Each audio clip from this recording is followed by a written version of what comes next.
இன்னைக்கு ஒரு அற்புதமான அதிசயமான சிவபெருமான நம்ம வணங்க வந்திருக்கிறோம். ஒரு அதிசயமான ஒரு ஆலயம்னு கூட சொல்லலாம். வீடியோ முழுமையா பாருங்க. ஆலயத்தோட ரொம்ப சிறப்பான செய்திகள்லாம் இருக்கு.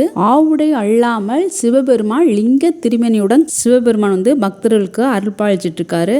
அப்படி ஒரு அற்புதமான ஒரு காட்சியை பார்க்கறது சிவ பக்தர்கள் திருவாசகத்தை பாடிக்கொண்டே வணங்குறாங்க. ரொம்ப அற்புதமா இருந்தது பார்க்கறதுக்கு. இங்கே அமைந்திருக்கும் இந்த ஆலயத்தில் அருள்மிகு சித்தீஸ்வரரா பக்தர்களுக்கு அருள் பாலிக்கிறாரு.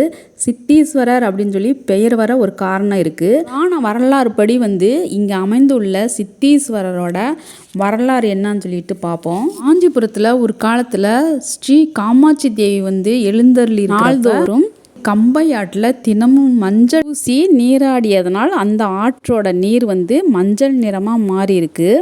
மஞ்சள் நீர் நதிக்கரையில் நம்ம சிவபெருமான் ஆனந்த தாண்டவம் ஆடி அம்பாளுக்கு காட்சி கொடுத்துருக்கிறாரு. கோவில் பார்த்தீங்கன்னா ரொம்ப பழமையானது. பல்லவர் காலத்தில் கட்டப்பட்ட ஒரு திருத்தலமாகும். இந்த ஆலயத்தோட மற்றொரு சிறப்பும் இருக்குது. அது என்னன்னு பார்த்தீங்கன்னா, சித்தர்கள் இங்கே கடுந்தவம் புரிந்து சிவபெருமான் அஷ்டமா சித்திகள் நிறைய அவங்க சிவபெருமான்கிட்ட பெற்றதா ஒரு வரலாறு இருக்கு. அதனாலே சித்தர்கள் வழிபட்டு அஷ்டமா சித்திகள் பெற்றதுனால சித்தீஸ்வரர் அப்படின்னு சொல்லி இங்க இருக்கிற சிவபெருமானை வழிபட்டுட்டு வந்திருக்கிறாங்க. ஆலயத்தோட சிறப்புகள்னு பார்த்தீங்கன்னா, இத்தலத்தில் குடிகொண்டிருக்கும் இறைவனுக்கு சித்தர்கள்லாம் சேர்ந்து ஒரு தீர்த்த கிணறு வெட்டியிருக்காங்க. அந்த தீர்த்த கிணறும் இந்த ஆலயத்துக்குள்ளேயே இருக்குது.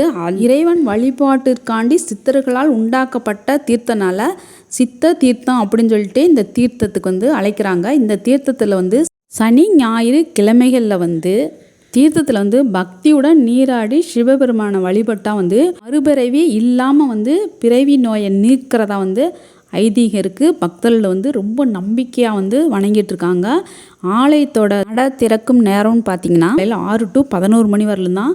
மாலை 5 மணிலேருந்து 8 மணி வரலும் தான் நட திறந்திருக்கும்.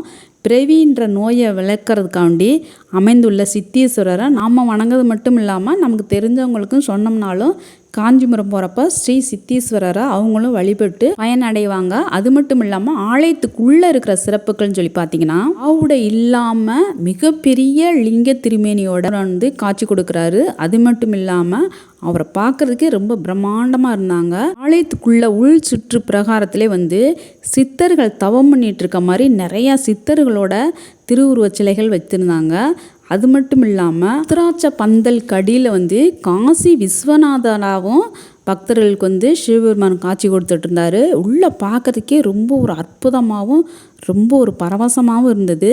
ரொம்ப அருமையான ஒரு திருத்தலம். சிவபெருமானை வணங்கிட்டு கொஞ்ச நேரம் அங்கே தியானம் பண்ணிட்டு உள்சுற்று பிரகாரத்தையும் வெளிச்சுற்று பிரகாரத்தையும் ஒரு முறை சுற்றி வருது.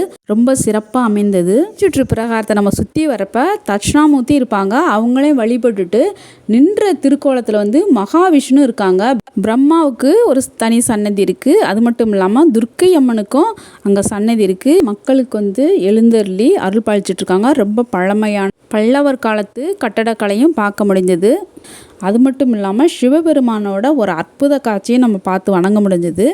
இந்த வீடியோ உங்களுக்கு பிடிச்சிருந்துச்சுன்னா நம்ம வீடியோக்கு ஒரு லைக் பண்ணிவிட்டு மற்றவங்களுக்கும் ஷேர் பண்ணிவிடுங்க. அடுத்த ஒரு சூப்பரான வீடியோவில் உங்களை பார்க்குறேன். பாய் பாய்.